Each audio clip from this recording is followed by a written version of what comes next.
It's Invisible Disabilities Awareness Week.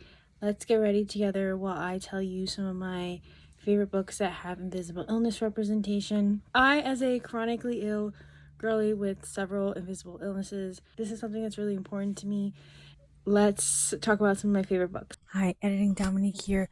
We're actually only doing my base. I will show you the full look at the end, but we're only doing my base because I underestimated how long I actually take to do my makeup and how many books I had to talk about. Also, I wanted to shout out Lizzie because I've been seeing her little Get Ready With Me videos and I absolutely love them, and I was very inspired by her to do a little video of my own. If you're not following her already, please go do so. She's the sweetest. And yes, let's talk about these books. Let's talk about some of the invisible disabilities that I personally have and some of my favorite books that have that representation in them. I have this year been getting a slew of diagnoses. I've been dealing with chronic illnesses since 2021 when I was diagnosed with hypothyroidism. If you don't know what that is, that means my thyroid is underactive. And since then, I have been diagnosed this year with endometriosis, lupus, hypermobility, and some random stomach conditions that wreak havoc on my body. I got a lot going on. I also have a couple other chronic illnesses that I deal with. I have only read one book with lupus representation in it, and that is Back to You by Jasmine Ahmad. I read this in June, and I was diagnosed in June, and this was so comforting and healing for me to read, especially as I had just been diagnosed. Our main character, she has lupus, and she is also a baker, and I really love that because I love to bake, and especially in this past year when all of my symptoms have really just come to a head, doing things with my hands sometimes is really hard and exhausting. So to see that representation there really meant the world to me.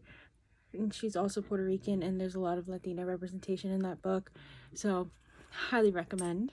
I read two books that have thyroiditis representation in them, and there are two different kinds of thyroid disorders. One is hypo, which is what I have, and that means that my thyroid is underactive, and then there's hyperthyroidism, which means that the thyroid is overactive. You would not imagine how many things your thyroid actually controls until it is not doing it properly.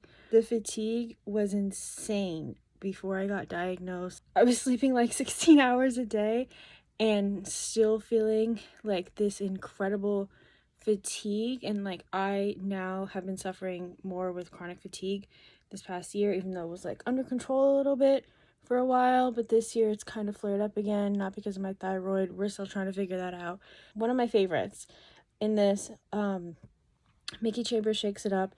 Mickey has hyperthyroidism, which is the opposite of what I have. However, from like the symptoms that she describes in the book, because they're like on opposite sides of like the spectrum, I related to some of them, especially how she would get very fatigued very easily. She couldn't overexert herself. I really love that book because it talks a lot about how hard it is to be diagnosed, especially as a woman and especially as a woman of color. A lot of the times, just we are very much overlooked and told that we are being dramatic, and I had not experienced that at the point of me reading this book, but this year trying to get my lupus diagnosis was like, I thought I was going insane, and I was like, I know none of this is in my head. Went through in the book and how it took so long and like so much of her life trying to get her diagnosis, when doctors, when she was like literally in hospital stays trying to get, find out what was going on with her, losing significant amounts of weight and being so sick that she couldn't even like properly finish high school. Yeah, I really love that one. And then one of my recent reads was For the Record by Emma Lord. This one has hypothyroidism representation, and the main character, she is a singer, and she finds out that there's a node on her thyroid and she has to have it removed. And I really liked this representation because whenever I see my endocrinologist, she always asks me if my voice is being affected in any way, because your thyroid is very close to your vocal cords, like your thyroid sits like right here, I believe. It can affect your vocal cords, and she was a singer in this book. It was like a fun, they're both singers trying to make a comeback and write an album together. It was very sweet. Migraine representation. I also suffer from chronic migraines, and I, thank God, have never been hospitalized because of a migraine. But in 7 Days in June by Tia Williams, one of my favorite books ever, our main character Evie suffers from incredibly debilitating migraines, and she does unfortunately have to go to the hospital quite a lot. This book deals with a lot of trauma and a lot of misdiagnoses for her. They lead to doctors just throwing painkillers at her and not really solving the problem, and that leads to a lot of trauma and things in Evie's life. It's when Evie meets Shane, he is very determined to take care of her, and he is very like hyper aware. Even when they meet again in present day, it takes place in past and present. They have a whirlwind romance when they're in high school, and then they get separated, and you find out why in the book, obviously. And when they meet again as adults, they are both authors and they're writing books about each other. When he meets her again in the present, he is still very concerned about her health, and I absolutely love that. Shane is one of my favorite book boyfriends ever. Oh, I love that book so much. I 1000% recommend. If you haven't picked it up, please go do so. Another book for migraine representation is A Song of Wraths and Ruin by Roseanne A. Brown. This is a fantasy. This is like an African folklore retelling. I really like this too. It's a really good fantasy. Other chronic illness representation books that I absolutely love are Any Trope But You by Victoria Levine. This one, her sister has chronic illnesses and she is taking care of her.